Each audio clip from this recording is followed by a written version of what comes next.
looked at me with eyes of compassion and has seen my need for the Lord.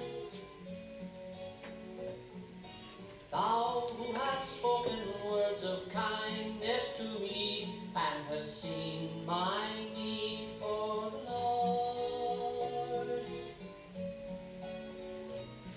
accept my salutations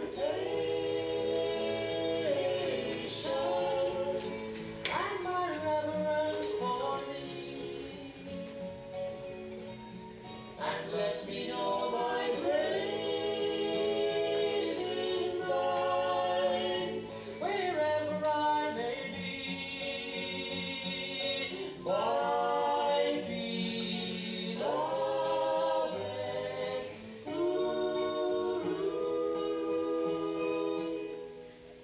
I love you.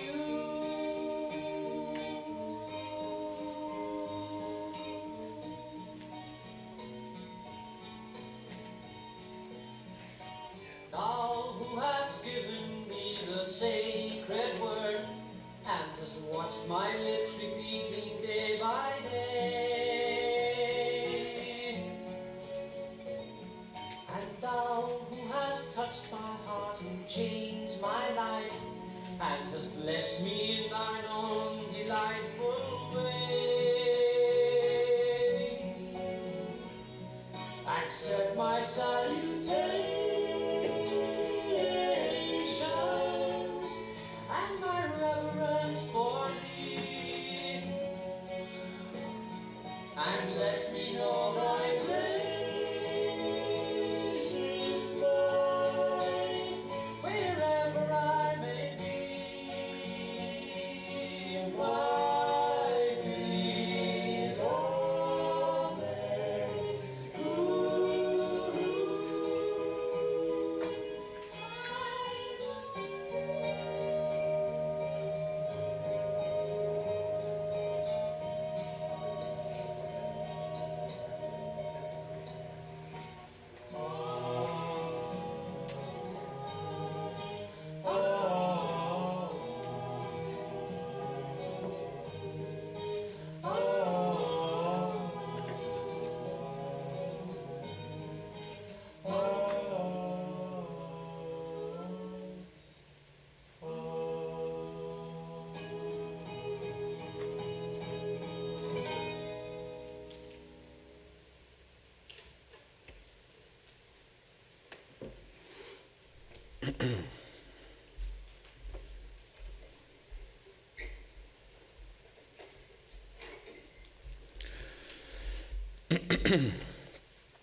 भद्रं कर्णेभिः शृणुयामदेवाः भद्रं पश्येमाक्षभिर्यजत्राः स्थिरैरङ्गैस्तुष्टुवागुंसस्तनूभिः व्यशेमदेवहितं यदायुः ॐ शान्ति शान्ति शान्तिः.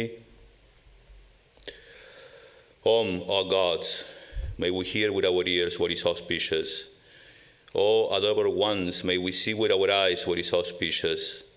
May we sing praises to ye and enjoy with strong limbs and body the life allotted to us by the gods. Om, peace, peace, peace. Art. Art enables us to find ourselves and lose ourselves at the same time. You heard it right. Art enables us to find ourselves and lose ourselves at the same time. The mind that responds to the intellectual and spiritual values that lie hidden in a poem, a painting, or a piece of music discovers a spiritual vitality that lifts it above itself, takes it out of itself, and makes it present to itself on a level of being that it did not know it could ever achieve. Our deepest freedom rests not in our freedom to do what we want to do, but rather in our freedom to become who God wills us to be. Thomas Merton. Good morning, everyone. Good morning. Always a pleasure to be here. Our topic today is the yearning to express ourselves. I just quoted Thomas Merton on his experience on art, particularly, and the need for our mind to thrive, to express itself in any way. I think it is our experience that we are wanting people, but we don't know exactly what we want, yet we can't stop wanting. But we find through art some kind of expression, the uplift of the mind that connects to something. Maybe it loses itself in itself. And in that, rest in fullness. We human beings are inherently expressive creatures. It is our experience. That human impulse to express ourselves, to speak, to create, to relate, to assert, to manifest, is universal. As Merton says, art enables us to find ourselves and lose ourselves at the same time. Every poem, invention, prayer, or protest is a variation of that impulse to express ourselves. We speak to be heard, create to be seen, and act to bridge the perceived gap between ourselves and the world. We write, build, question, worship, rebel, and serve. We are driven to make the inner visible, to bridge separation, to leave a mark. Do you agree? Have you ever thought about it? There is this need to thrive in life. Beneath the diversity of these acts lies a single, unspeakable current: freedom. Oh, freedom. Oh, freedom is the song of the soul. Do you know that line? From Swami Vivekananda. It's the song of the soul. Oh, freedom. We do not create, speak, or act merely to survive or impress. We express because we feel bound. From infancy, humans rebel against limitation. The child rebels against law as soon as it is born. Its first utterance is a cry, a protest against the bondage in which it finds itself. He doesn't know yet what's coming.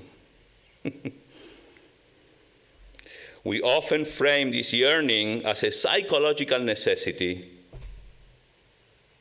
I need to do it. I need to express myself. I need to be myself, we say.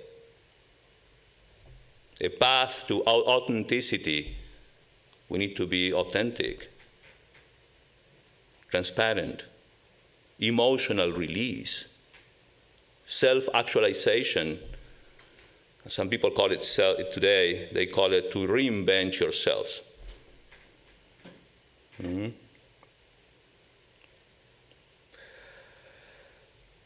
But the human impulse to express ourselves, to speak, create, relate, assert, and manifest is among the most universal and persistent drives of conscious life. A persistent drive of conscious life. Yet, in Vedanta, the impulse to express is neither a secondary trait nor a mere social performance. The yearning to express is the soul's irreducible cry for absolute freedom. Have you ever contemplated upon this? We want to be free. All the time. Every act of expression, whether artistic, intellectual, devotional, or even rebellious, is an outward manifestation of an inner cry. Swamiji says, freedom, oh freedom. Life expresses because it contains freedom. Machines merely repeat because they are bound by external design. They depend on something else. But life is free. This distinction illuminates the nature of human expression. There is this universal dissatisfaction. We achieve goals only to make newer ones. We attain success only to crave deeper meaning. This restless cycling is not a flaw. It is evidence that expression is driven by an unmet longing for absolute freedom. Unmet longing. Until expression is aligned with that freedom, it remains a search rather than a fulfillment. You following me? You keep searching. All forms of expression, therefore, are unconscious or conscious attempts to participate in this divine freedom. This is life. Worship is the yearning to propitiate or to unite with the free one. Science is the struggle for thousands of years in its attempt to gain freedom through knowledge and mastery over nature. Art and creativity are the soul's effort to impose intelligence and beauty upon inert nature. Even rebellion is a sin, and sin carry the same impulse. What we call sin, the wrongdoing, it carries the same impulse. When you are doing evil, the impulse behind is also that freedom. It may have been misguided and misled, but it was there. It's just the attempt to manifest that freedom, that cry. Who are we to judge? But every action has a consequence, no doubt about that.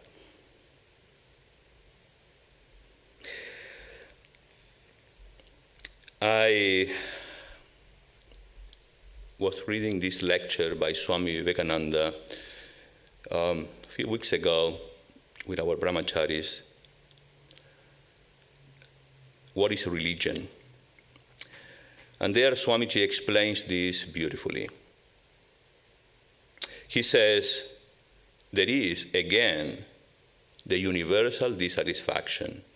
We make an ideal, but we have rushed only half the way after it when we make a newer one. We struggle hard to attain to some goal, and then discover we do not want it. This dissatisfaction we are having time after time. And what is there in the mind if there is to be only dissatisfaction? What is the meaning of this universal dissatisfaction? It is because freedom is every man's goal. We seek it ever. He seeks it ever. His whole life is a struggle after it. The child rebels against law as soon as it is born. Its first utterance is a cry, a protest against the bondage in which it finds itself. This longing for freedom produces the idea of a being who is absolutely free. Did you hear that? This is a very, very important point. I will come back to it later. This longing for freedom produces the idea of a being who is absolutely free. Think about it.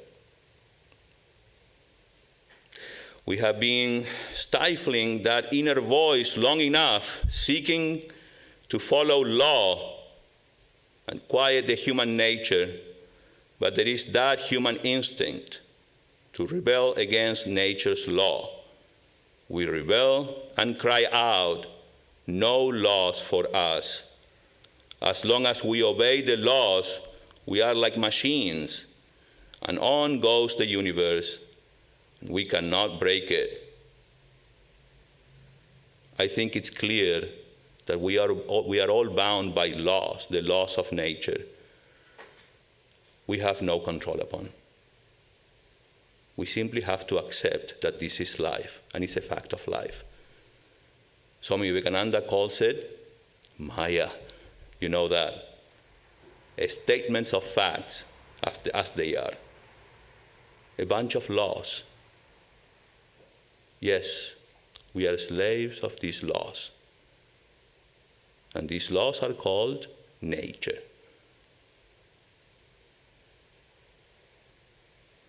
Laws as laws becomes man's nature.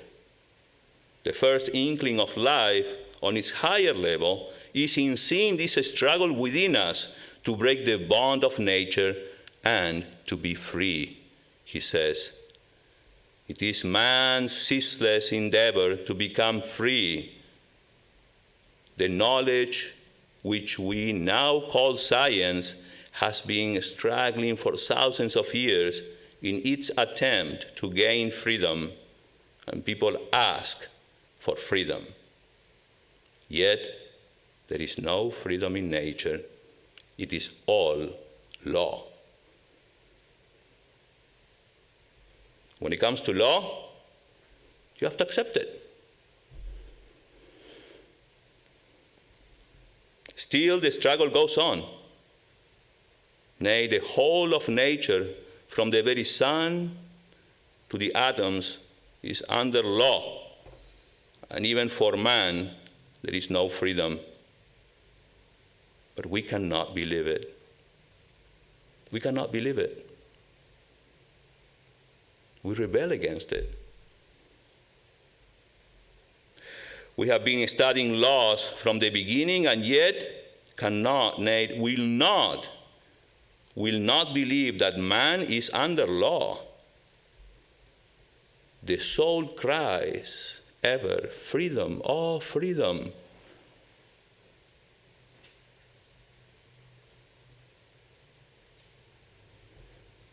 What do you think? So true, huh? In our life, it is more than evident that we are constantly struggling, constantly seeking, constantly wanting. Is it true? Stop for a moment. You will feel restless. What should I do now? Should I listen to Swami or follow my thoughts?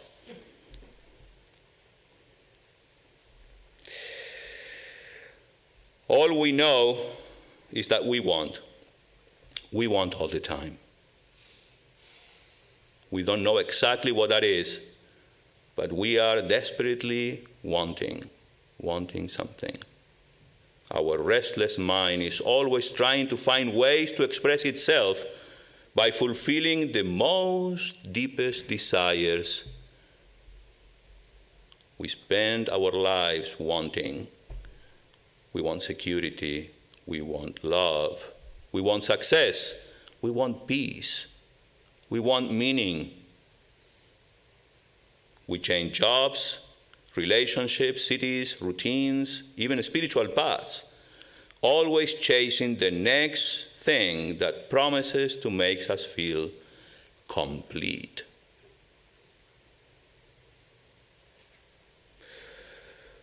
But have you ever paused, not to judge your desires, not to suppress them, not to spiritualize them, but simply ask, what am I actually looking for?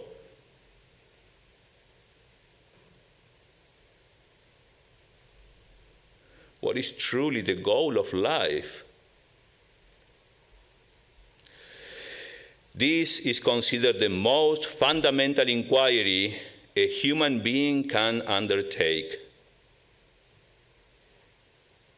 And this is key in Vedanta. If we understand this, we have, I wouldn't say halfway, more than halfway ahead. We are living beings, and the goal of life is clearly what? What is the goal of life? Freedom. I love it. But we are here. We are living beings, and the goal of life is clearly living. We are living. Looking at various forms of life we have in this planet, a human being is sacred.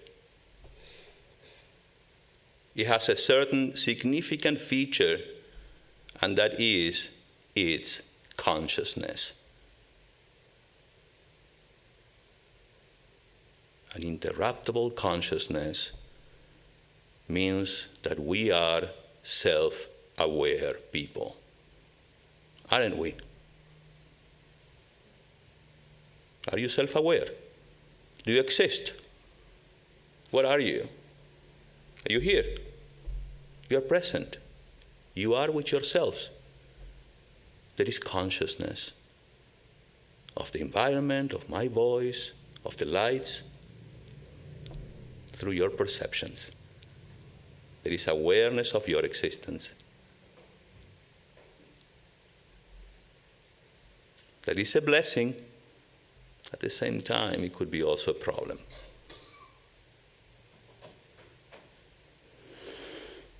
The fact that you are self-aware is also a fact. Like the laws, remember I told you before? Nature is a bunch of laws, and it's a fact. What is also a fact is that you are self-aware. You can't run away from here. It is your own experience.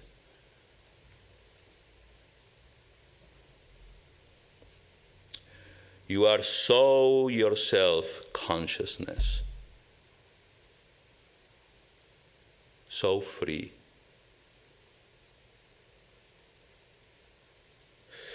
You can make a judgment. You can form an opinion. You can make mistakes and have the capacity to learn from them. That's freedom. And your freedom is to commit mistakes, make judgments about yourself. That's total freedom. Therefore, you are a conscious self, a conscious being. You constantly pass judgment. We are so judgmental. And we start by judging ourselves. An animal can have self-identity as far as its species identity goes. Self-identity is only species identity when it comes to animals, and that much is enough. A dog will not commit a mistake of taking another dog for a cat.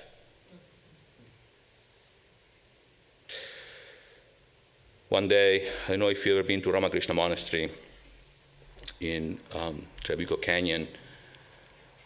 Dogs are not allowed. Pets are not allowed. In the past, we used to be more flexible. But during the pandemic, we rescued a big dog.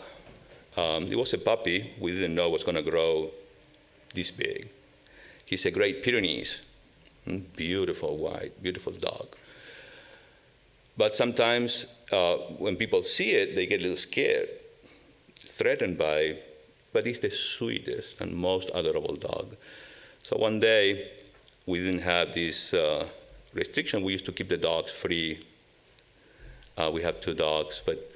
So Raja went straight to a car, and there was this lady who got out of the car and was holding something against her chest. And I thought it was a cat. But Raja started sniffing at that thing to discover for the first time what a chihuahua was. It was another dog, and he knew it right away. Whereas me, from a distance, I thought, must be a cat.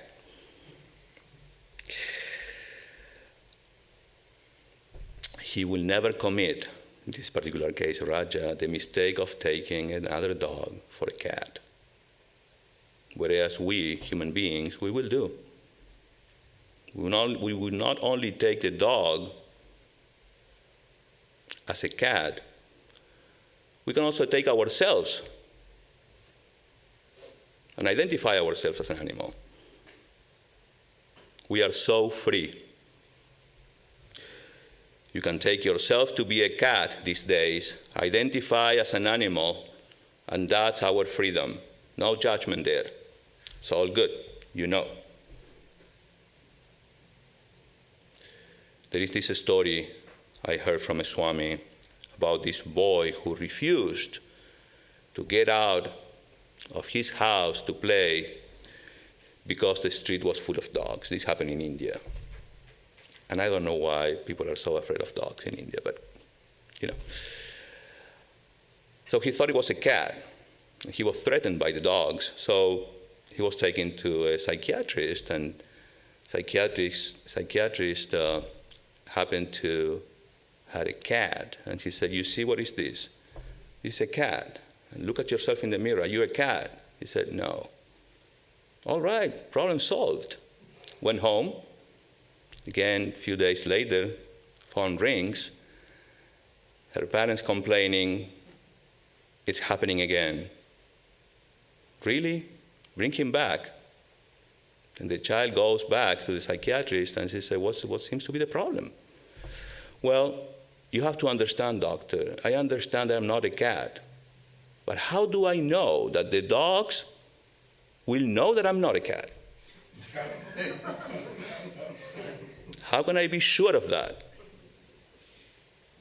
That can only happen to humans, you know. We have that capacity, that freedom.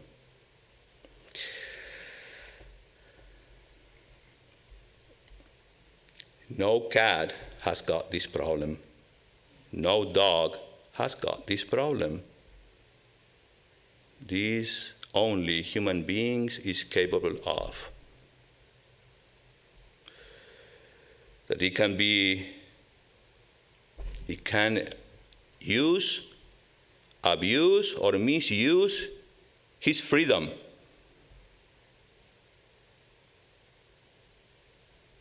That which is subject to use, abuse, and disuse is freedom. We human beings have the capacity to use or abuse, and disuse, not use our freedom. That I am endowed as a human being with that consciousness which makes me not only conscious of myself, but of my freedom, and how to use it is indeed a privilege, as I said before. A dog is also conscious of its species, but doesn't have any judgment from its behavior.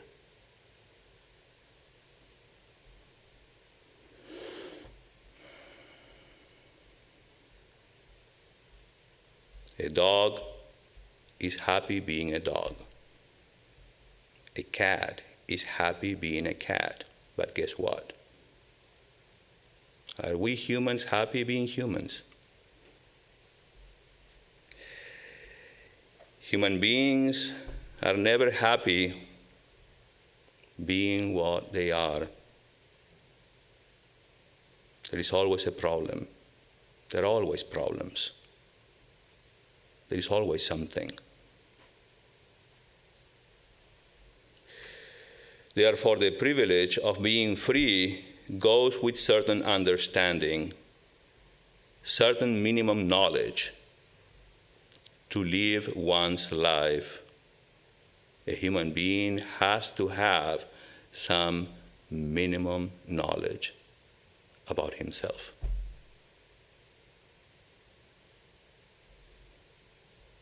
There are dangers of freedom, but without those dangers, we enjoy the privileges of being free, and for that, one needs to have some kind of knowledge.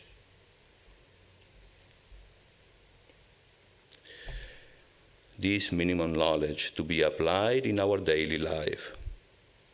In this world, one has to learn how to live one's life without hurting others and without hurting ourselves.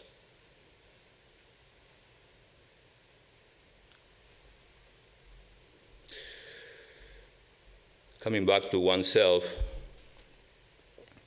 what is the goal of life? As I said, we are living beings, and the goal of life is living. You may say, yes, sure, but this living is the way I want to be. I am not happy with my living. I'm not satisfied. And this is a very common human experience. We are never satisfied enough to stop to inquire where should I find satisfaction is the question we avoid. We simply run after satisfaction once our basic needs are covered. Our basic needs for security, namely food and shelter, but even when we manage to cover the basics, that's not enough. Desires keep growing in our minds. All these desires are framed in terms of an object, a condition, circumstances, or a person. We believe that satisfaction, peace, or fulfillment will arrive when that thing is obtained. But if we observe our life, when we finally get what we wanted, how long does that satisfaction last? A day, a week, a month. Then suddenly, a new want arises, a new lack. This is natural.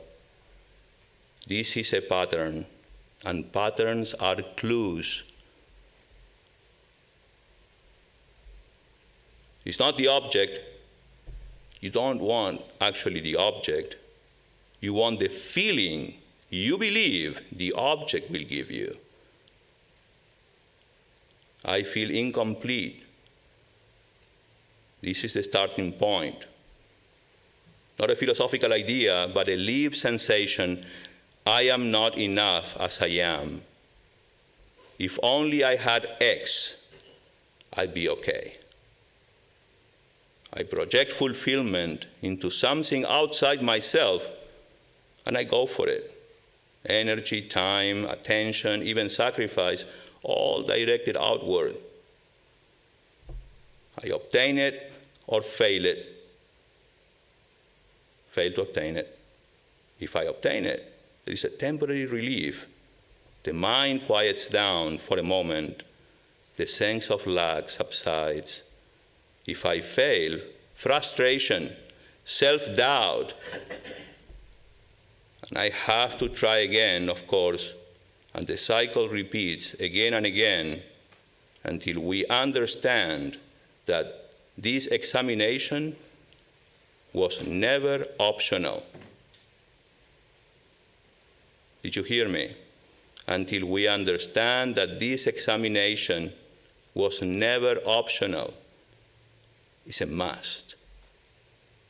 It's a demand. It's unavoidable, inevitable. The sense of lack needs to be addressed. Vedanta calls this abhava bhavana, the feeling of absence.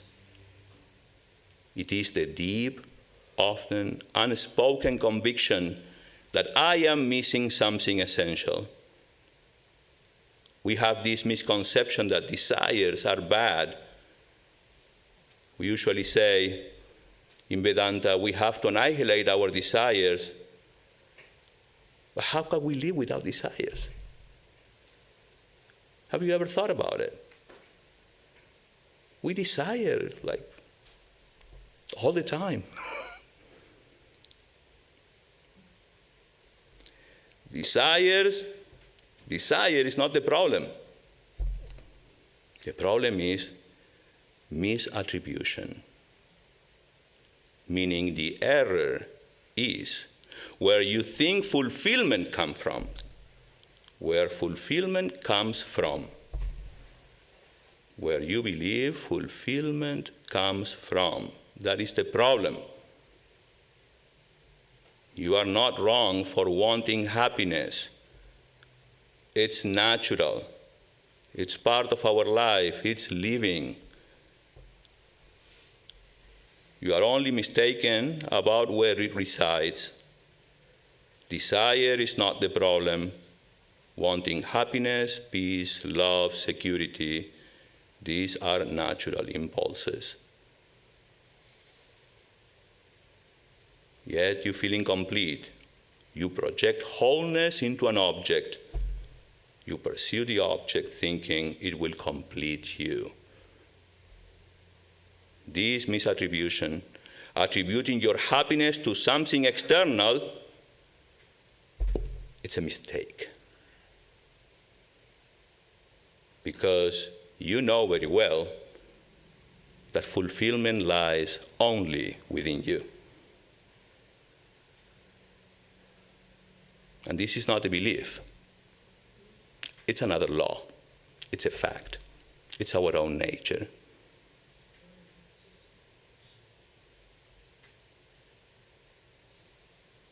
To feel complete, that's all we want.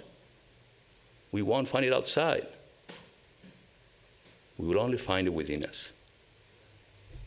Coming back to ourselves, having an inner life. That's a must. And that we need to understand.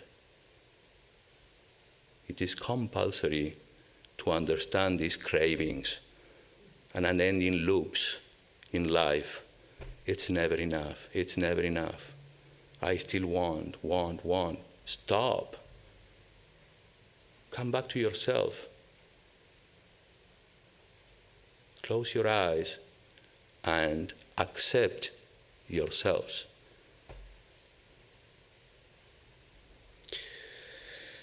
This misattribution, attributing your happiness to something external when happiness is actually your own nature. This error is so ingrained that we don't even notice it. The fundamental misapprehension, I am limited, separate entity who needs something to be whole. Why do we misattribute happiness to objects, people, or states of mind? You know very well, it's called avidya. Avidya, ignorance. We don't know who we are. Ignorance of our own true nature. We ignore the fundamental fact of our own nature. Just like we accept life and its laws to be statements of facts, we can't stop the sun or, have the clouds cover the sun or say, hey, I want rain now. You have to propitiate the gods, right? There are laws. And laws are facts of life. And your nature is also a fact of life. That you are a conscious being, self-fulfilled, is also a fact of life. We ignore this, and that's the root of our problem. We have the freedom to identify ourselves with anything else. But we have to use our freedom correctly. We have to accept who we are. Otherwise, problems, always problems. And this is living.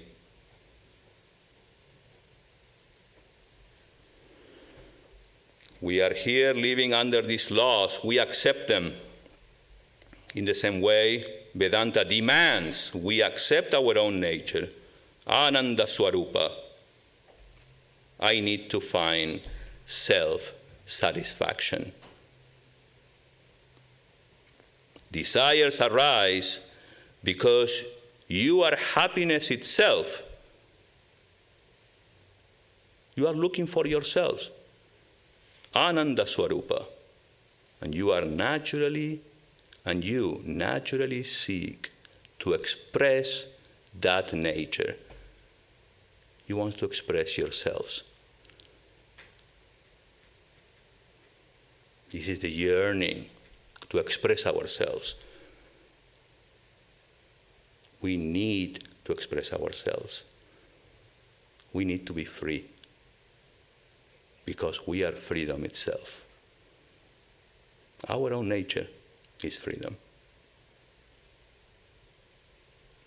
You are seeking for wholeness while already being wholeness.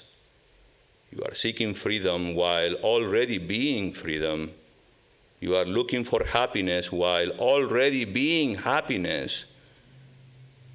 I know it sounds like poetry, but it's not. It's true. It's true. You have to accept it. It is a fact to be understood. So, what do we truly want? Remove the objects, remove the conditions, remove the stories, remove the fantasies. What remains? Freedom. Oh, freedom. We all want to be free. And what is true is freedom. And anything you can intuitively understand that has freedom as its basis is true.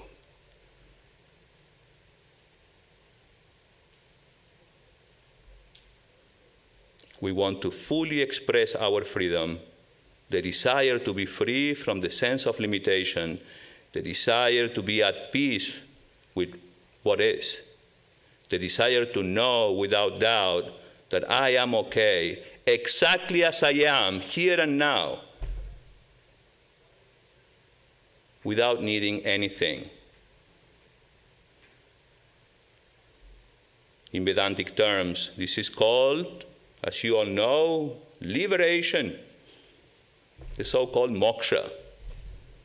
Liberation from the mistaken identity of being a lacking, vulnerable, separate self. The Taittiriya Upanishad declares, Anando Brahma, happiness is Brahman. That itself is the essence of joy. Raso Vaisaha. You do not become happy by acquiring something. You recognize that happiness is your very nature. Ananda Swarupa. Even the desire for liberation is a desire. It's a natural desire. We have to understand desires and channel them wisely. When this is clearly understood, desire does not vanish, but its grip loosens. You still act, you still care, you still pursue meaningful goals, but you no longer depend on them for your sense of worth, your sense of peace. Binding desires are the problem.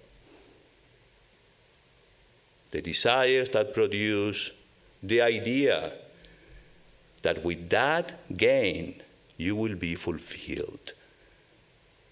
That's a binding desire.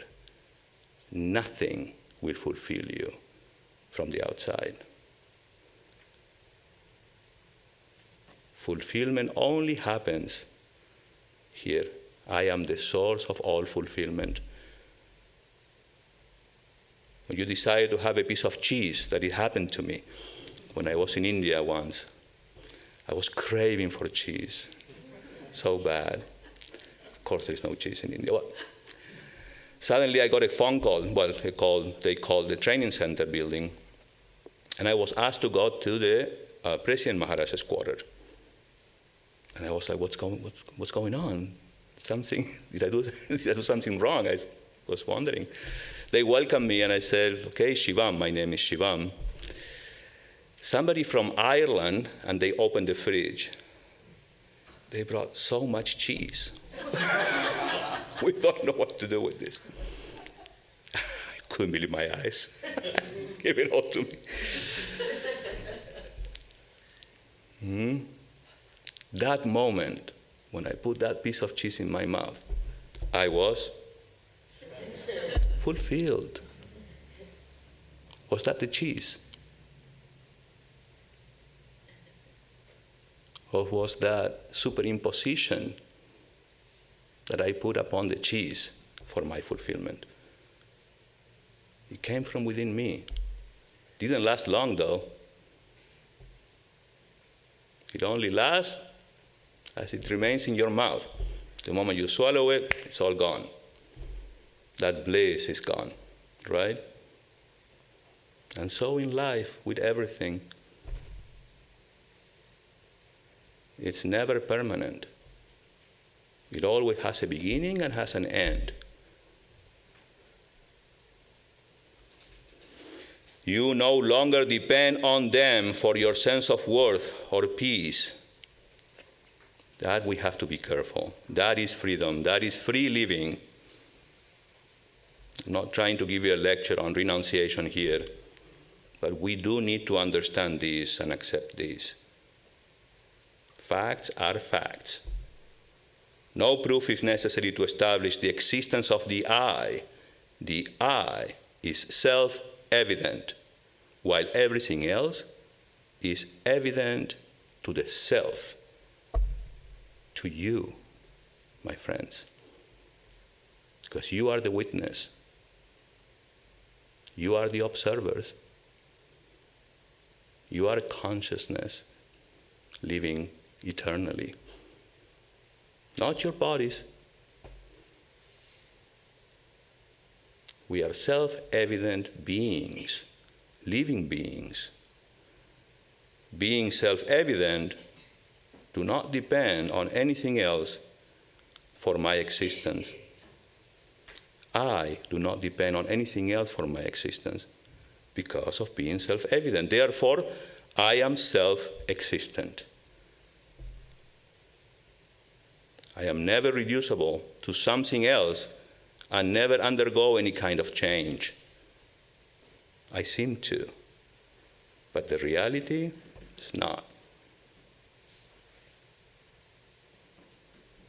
Nor can anything affect my existence, the existence of the I.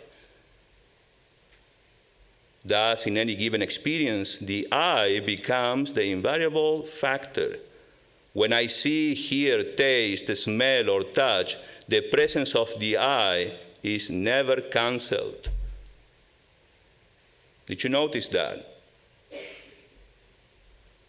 Because I am always present, I hear the sound, I see the form, I enjoy the taste, the touch, and the smell.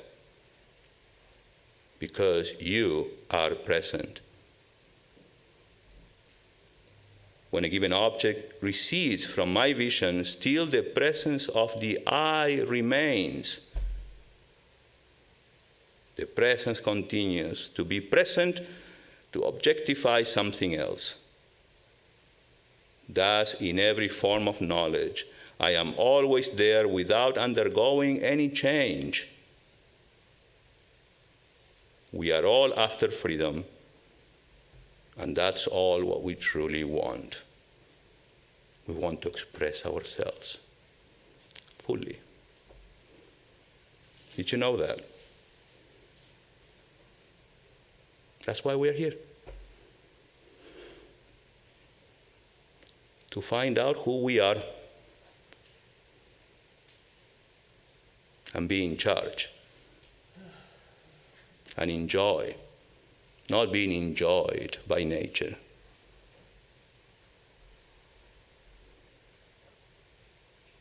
Living in this world without being affected by the laws. Knowing you yourself to be the source of all bliss and not being attached to anything thinking is there. Every want you've ever had points back to one truth. You are already what you seek. You are not a limited person trying to become free. You are freedom itself, learning to stop denying it. We are living beings, and the goal of life is clearly living. I-N-G, living. To be self-satisfied. Self-satisfaction without dependence is true living. Without dependence. This universe cannot be the limit of our satisfaction, says Swamiji. It can only be found in understanding the reality of the laws we are subject to and the reality of our real nature. Did you hear that? The universe cannot be the limit of our satisfaction. It can only be found in understanding. Spiritual life is all about understanding. Understanding the realities of the laws we are subject to and the reality of our true nature. We know freedom, and because we know, that's all we want.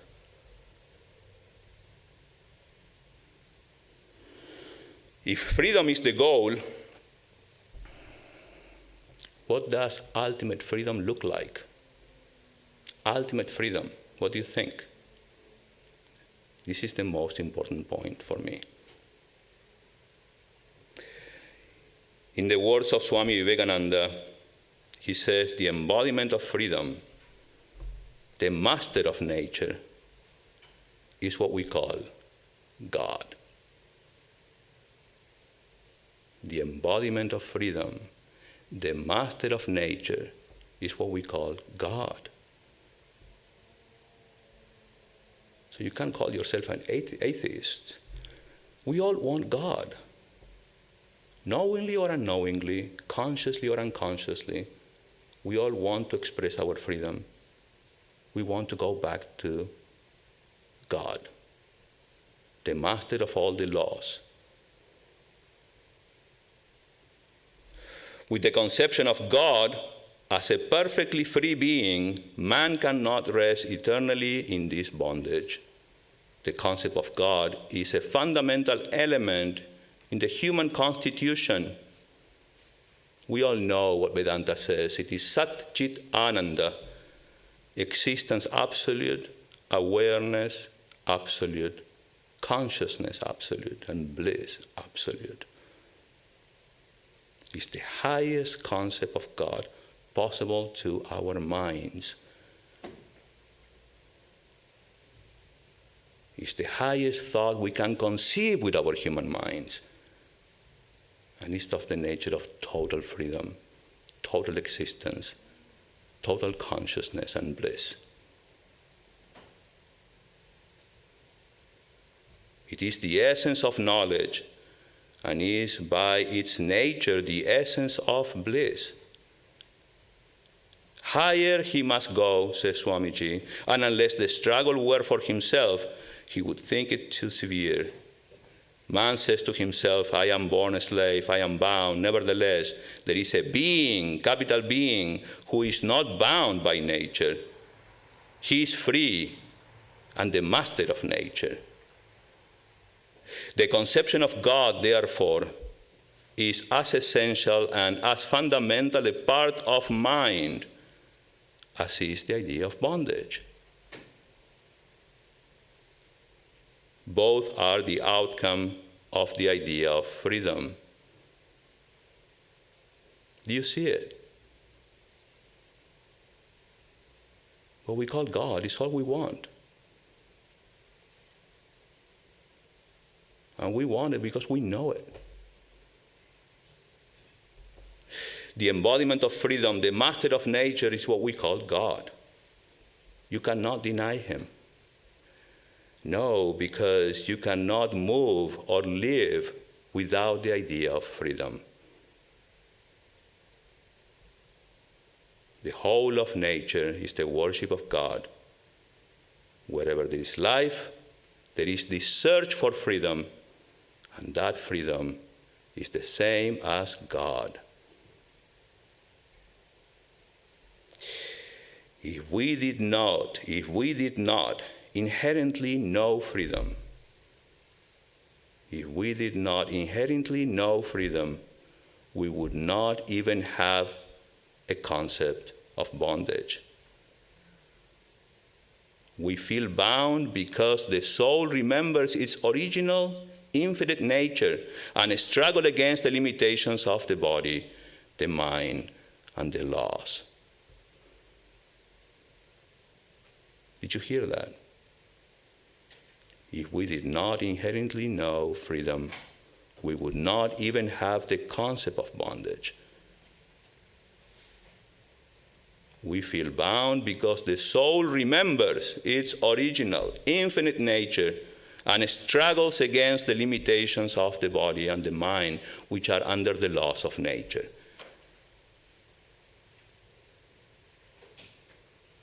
This is very important for us to understand and to accept, because we need to be in charge of our lives. We all want to thrive in life. We all want to feel and experience completeness.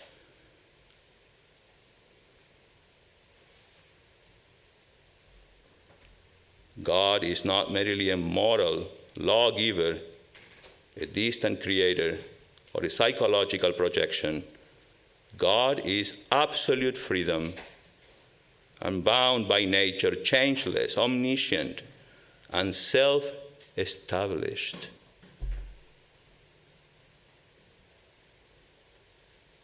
The human concept of the divine arises precisely because the soul cannot reconcile its innate sense of freedom with the visible bondage of the material world.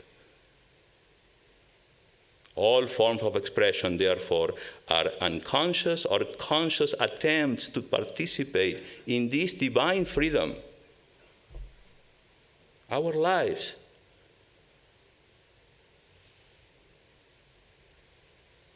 Art enables us to find ourselves and lose ourselves at the same time, says Thomas Merton.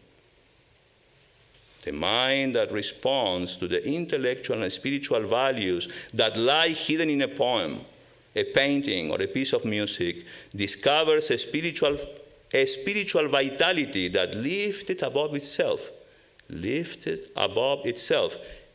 it above itself, and makes it present to itself on a level of being that it did not know it could ever achieve. Here is a clue. Clues are patterns, remember. Art enabled us to find ourselves and to lose ourselves in a flow. The mind responds to the intellectual and spiritual values that lie hidden in a poem. A poem. Remember a poem. A painting, a beautiful painting, a piece of music discovers a spiritual vitality that lifted the mind above itself, takes it above itself, and makes it present to itself on a level of being that it did not know it could ever achieve. There is a clue, a mystery we all want to express in our lives. Beneath every poem, painting, piece of music, prayer, invention, lies one irreducible impulse, the cry of life against limitation, the struggle of intelligence against dead matter, the soul's longing to realize its divine, unbound nature. So it's okay to feel the way you feel. You only need to be in control. Not you in control of nature or being controlled by nature. It's natural to feel the way you feel. It's your struggle for freedom, your struggle to express yourselves, your inner nature.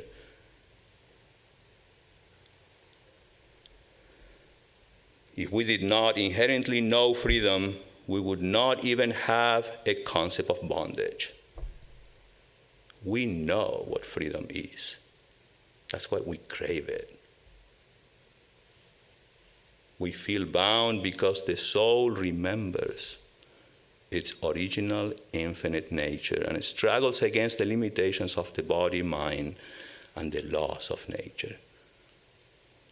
Do you see it?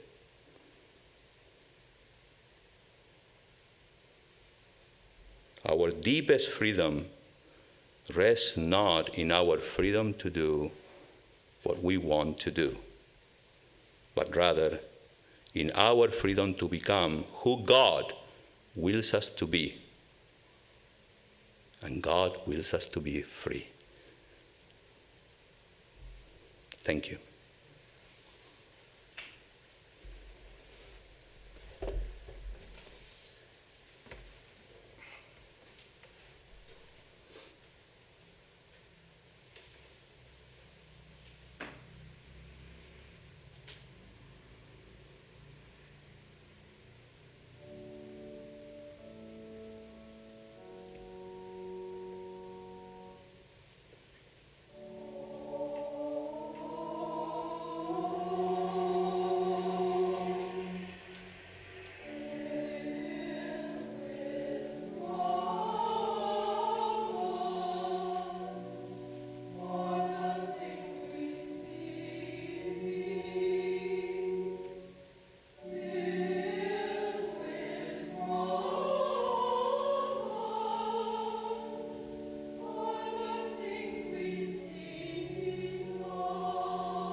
Okay, well, looks like I have to give the announcements.